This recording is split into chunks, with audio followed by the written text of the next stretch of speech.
ఈ మధ్యన సార్ చెప్పిన సామెత ఉంది కదా మొన్న సభలో అని చెప్పి దాన్ని చూసి ఎలకలబడ్డట్టు, నీ చంద్రబాబు అంత మొగోడే అంత మునగాడే అయితే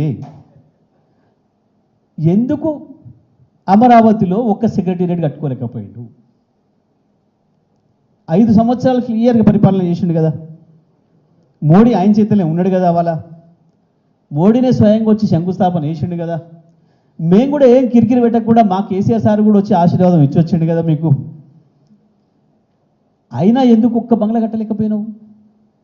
మా కేసీఆర్ ఉన్నదాన్ని ఊలగొట్టి అద్భుతమైన బంగ్లా కట్టిండాడు సచివాలయాన్ని మొత్తం భారతదేశం అంతా వచ్చి చూసేటట్టు.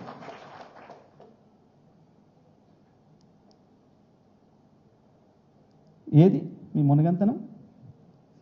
మహామేధావులు ఇంత పొడుగు సర్టిఫికేట్ రాసుకుంటారు, వాళ్ళకి వాళ్ళే సంతకాలు పెట్టుకుంటారు, ఇట్లా బేషన్ భుజాలు కొట్టుకుంటారు వాళ్ళకి వాళ్ళే.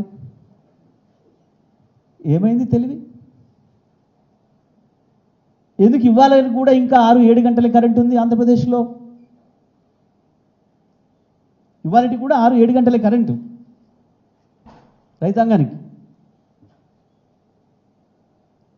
ఎందుకు కేసీఆర్ ఇవ్వగలిగిండు 3 ఏళ్లలో 24 గంటల కరెంట్?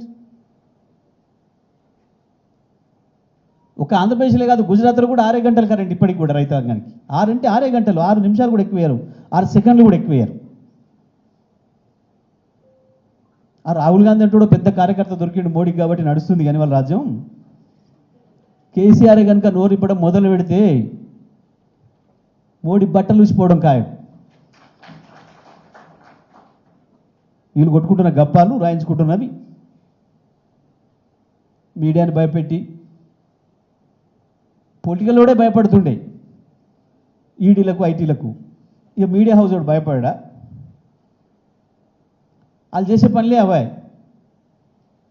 ప్రతినిత్యం భయమేనా?